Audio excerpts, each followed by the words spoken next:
Where were you at? Where were you at depth chart wise going into Philly as a 6th rounder? Were you at the bottom? I was I got a very blessed, and again, like I got into an outstanding opportunity. Howard Mudd had just been with the Indianapolis Colts forever with Jeff Saturday, and he came into Philadelphia, and I think he envisioned me being the Jeff Saturday type mold, and I think he wanted me. He's since passed away, unfortunately, but I really do think he drafted me and thought that I was going to be like the starting center, even in the 6th round. And we had a guy, Jamal Jackson, who had been there for a long time, had been very successful, but was coming off of like a couple injuries back to back. So I think, and then also he was a bigger body with Juan Castillo. Howard wanted an athletic center to do these sprint draws and screens and things. So I was bumped up very quick in training camp. And this is the lockout year. I didn't even have an off season, right? Mm-hmm. So my first day getting the playbook was training camp in Lehigh, like 2 months before the first game. You're like, what the fuck's even going on? Yeah, and like within 2 weeks, they're starting to rep me with the starters. So it was like a very unrealistic opportunity that I got awarded very quickly. And who was that center that was there for a long time? Jamal Jackson. What was that relationship like? You know, he handled it very well considering it was kind of shitty position for him. He was nothing but great to me. He would help me out in terms of like how to make calls, how to navigate, like crowd noise, like all these things. And he was still on the team for the whole season. So Jamal was great. And it was weird. Like AQ Shipley was there that year. Mike McGlynn, I don't know if you guys remember that name at all, but we had a very awesome room, and Jamal was great. Man, how is it going on in your head when you kind of know what's going down and once you start learning about the politics of the NFL? What do you mean? Like with you overtaking his spot, just handling it as a guy that is overtaking kind of the throne and being a young guy and being like, you know, I don't want to rub people the wrong way. Yeah, I don't know.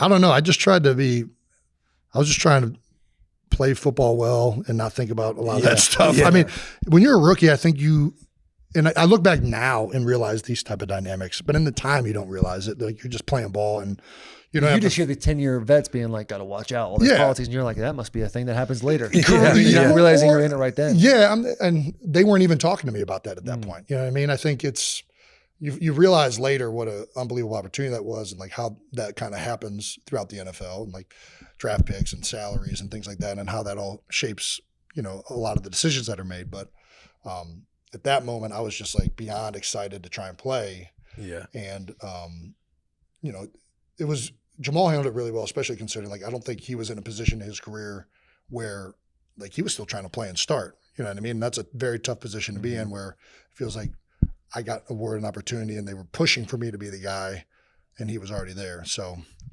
I mean, he was great. You were part of the Chip Kelly experience. Yeah. We're going to get Chip Kelly 2.0 coming up this season. Yeah, with the Raiders. What for you, looking back, what were things that worked? What was things that were smoke and mirrors? And I also got to ask, like, what was it like for, you know, an O-line group going through up-tempo practices? Well, what year did you get to Washington? I was there from 13 So you were there for that first 18. game? Yeah. That was like... Well, the first game, like, it was like, oh, shit, Chip Kelly in the NFL. That's what I'm saying. It's like, coming. It felt like we were going to win the Super Bowl after that game. Like, one game in the season is like nobody's fucking stopping us. Yeah. And, you know, I think Chip brought a very interesting mindset into the NFL that at that point really hadn't permeated, which is like there was this new spread offense and no huddle and like not even just that, but like sports science. And like he took the organization in a direction that I think for a long time, you know, when I first got to the NFL, like you're still just like lifting machines and like it was like felt like it was dated, right? Mm-hmm. And I think a lot of the things that he brought to the NFL, like we still do, and now other teams have taken on. Like RPOs are a much bigger part of the NFL league wide, and the zone reads now. A lot of teams implement them in certain situations, even if that's not your bread and butter. Like I think a lot of the things that he did have revolutionized in a lot of ways some of the ways that the NFL operates. But with that, there were also a lot of things that we were kind of shooting from the hip, and like, you know, we were revamping like the schedule, and like Saturday before Sunday, we're like running full speed. And as a young guy, I didn't care because I don't really You feel great. Yeah. Yeah. You know what I mean? And I actually felt good on game day running on Saturday before the game. But then you think about like a 13-year vet who's like got bad knees. He's like, brother, I can't fucking run on Saturday. And then I need my knees to feel really good. That's more important than priming my nervous system. So it was, in a lot of ways, I really appreciate and enjoyed that tenure. And I think that the Eagles got much better as an organization because of it. But it was definitely some innovative things that probably in retrospect might change a little bit. Yeah. But yeah. Yeah. Seems like it was before his time a little bit. It was what you're saying. He was on the cutting edge of everything. And I think whenever you do that, you run the risk of, you know, jumping in on something that sounds really good in theory, but if you implement it too fast, you don't think about some of the intended consequences or ramifications. It's hard to predict those. And some of the stuff was gold. And again, we still ended up implementing. And I think other teams kind of still, like, now everybody has like a sports science or sport like conditioning person and like GPS monitors. I think we were like the first team doing that in practice.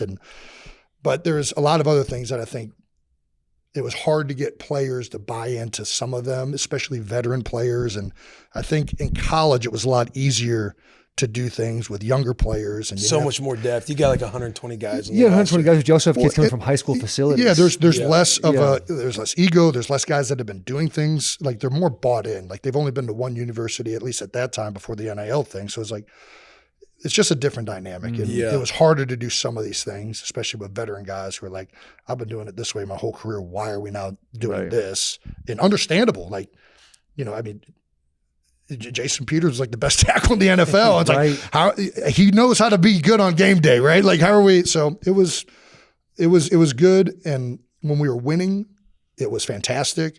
Once we started losing, then it became a little bit more of an issue. But I'm excited to see how he does with the Raiders this year. I really think that I'm sure he's learned a lot. And I think he is, by all intents, I think he's like a very, very smart person. And I think he's, you know, calculated and savvy, and I'm wishing him and Pete Carroll and all those guys nothing but success. Can I ask one fan question? Go ahead. Just one young fan question. What was it like playing with Michael Vick? I had never been starstruck up until that moment. Hell yeah. And the first time at like it was like the walkthrough, and I don't even know why I was still in there, because I was still with the 2s and 3s at that point. Like, and it wasn't even just Mike, it was also Vince Young. And at that point, Vince still had like an aura to him as well. So like my first quarterback room was like Michael Vick and Vince Young. And like I'm snapping to both of them in like a walkthrough. And I'm like, what the fuck is going on right now? And like Mike puts his hands under my ass. And I'm like, this is a fucking, I've never been happier to have a man's hands under my butt. Right? It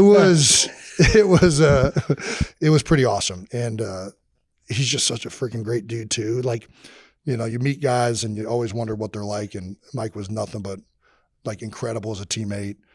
He would throw the ball, and I still like, I've never seen anybody. I'm like blocking, and you could hear like the spin that he would put on the ball with like there's like last little like finger. I don't know what it was, but it would like sizzle past.